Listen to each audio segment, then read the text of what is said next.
when we mostly work with communities trying to make change at the state legislature.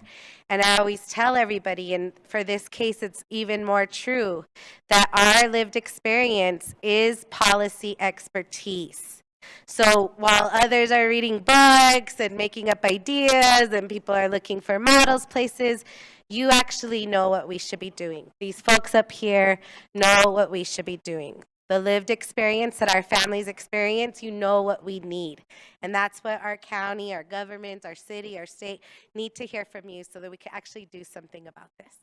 So with that said, I am so excited. I'm not going to talk much because all the expertise is right here in front of us. We have this beautiful panel of folks that have lived, and they're here to share the parts of their experience, their stories, their knowledge, because they want to save lives, just like we're talking about today. Let's keep New Mexico alive. And so we'll introduce everybody as we get to them. Well, actually, I'm going to name folks. We have our speaker, sort of like a keynote for this panel, is Nico Morales from No Halo, New Mexico. Yes, thank you. We'll also hear from Lupe Salazar, Viviana Sena, Tanya Tijerina, Kim Trujillo, Stacy Burleson, the ED of Women in Leadership, and Donald Hume with Presbyterian Community Health, as well as Brian Cerna. So I'm going to just be quiet and give it away to our wonderful speaker, Nico Morales from No Halo, New Mexico. Thank you, Commissioner. A little bit easier. On October 14, 2012, New Mexico had the highest person on the planet. And I don't say that jokingly. His name is Felix Baumgartner. He was in the air 24 and a half miles, 128,000 feet. That's 4 times higher than your average plane. Some of you guys may remember this. It was a world record, Red Bull Stratus mission. This gentleman took the hot air balloon all the way up to the farthest place in space, and then he leapt. He jumped out of this balloon, basically, and free float all the way down to the ground here in New Mexico. There's a couple things that I think we can take from Felix to apply into the situation that we're here today. Felix had to use strategy and support to survive. Individuals who are using fentanyl, they need to survive, and they need support and strategy. May I ask just a quick moment, how many of you guys have been in a hot air balloon? Okay. How many of you guys have been on an airplane? A little more. How many of you guys have been in a car ride? Pretty much everybody, right? The lowest percentage that we had was in the hot air balloon. Alcohol and other drugs are like the hot air balloons. Unfortunately, New Mexico is very known for them. We see them all across the city. Balloons, they don't have any type of navigation.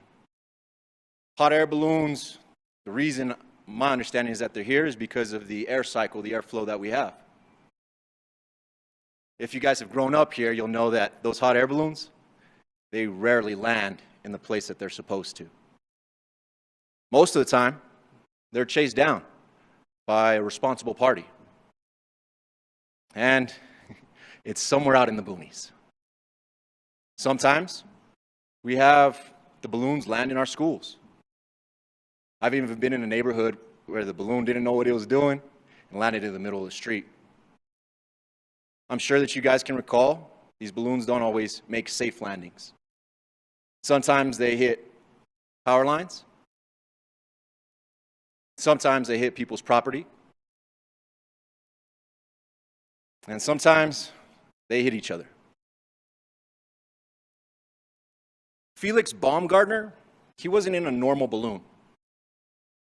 He was in a one second, I practiced this term, stratospheric hot air balloon, meaning that it can go higher than anything else. I've taken high amounts of alcohol, taken high amounts of Oxycontin. I've also taken fentanyl. You see, last year, I had to have both my hips replaced. Some of the unknown consequences that I had to face was that surgery. And in that surgery, they let me know, hey, these are the drugs that you're going to be getting. I have lived experience with opioid use disorder. What that means is that I don't know how to use it outside of the medical treataway. When I use it, it gets used to an extent that causes damage to myself, to my family, and to the community. So when they told me I was going to be having this surgery, I had to figure out a strategy because I knew that fentanyl was stronger than Oxycontin, what I was used to taking. I knew I wanted to survive this surgery, and I knew I was going to need some support. This drug, fentanyl, is not like any other drug. It's not like the normal hot air balloons that you see. It's like this stratospheric air balloon. The people that take it, they go very high. And it's very dangerous. You see, without the proper training, without the proper support team, and without the proper strategy,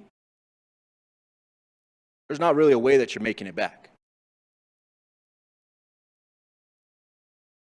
As you guys saw, there's a small amount in here that have been on a hot air balloon ride. In our community, we have a small amount of people that overuse, overdrink, and again, we see them all over the place. What we're beginning to see is individuals in these higher hot air balloons. They're going to need support. They're going to need people on the ground. One of the common themes that I hear working with the individuals that I work with is, well, I saw my parents do it. I saw a guardian do it. I saw somebody that I admire and that I respect overdrink, smoke something, use something.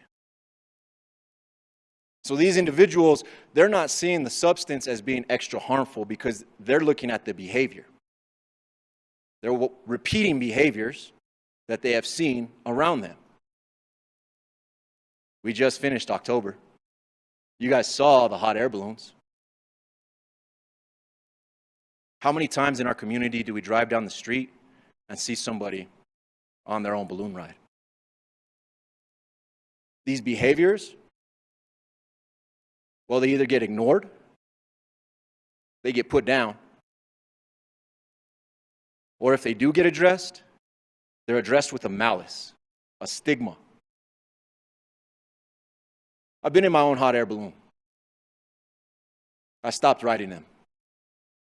I decided to get on the ground and be part of the support system that these individuals who are now in the stratospheric balloons are going to need.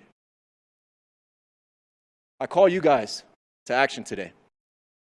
Are you riding in your own hot air balloon and pointing at someone else in that stratospheric one, saying, hey, you need to get out? Or are you on the ground preparing for the crash landing? Are you setting up areas so that property isn't damaged? Are you ensuring that if somebody runs into an electrical line, they have the things that they need to survive afterwards? Again, fentanyl is not like these other drugs and alcohol that we have. We cannot approach the survival technique the same way that we have with the other ones. My question to you guys today is, will you help individuals survive by putting together some sort of support and allowing them to be a part of the strategy instead of telling them what strategy to use? I'm tired of seeing all these hot air balloons. And I'm even more tired of people in hot air balloons, pointing at those in stratospheric ones. Let's go ahead and get on the ground. Let's get our feet together, lock arms, find strategies, create support, because people need to survive. Thank you for your time.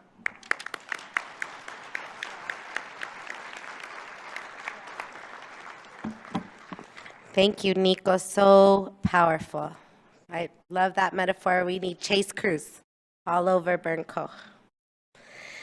So we're going to have, for this panel, obviously we have some very sensitive tech. We're first going to hear from Lupe Salazar. She's going to share. And then we have some videos of the stories. And then we'll have a strong close with Donald Hume. And we'll have a little bit of a conversation. So first, I'm going to let Lupe Salazar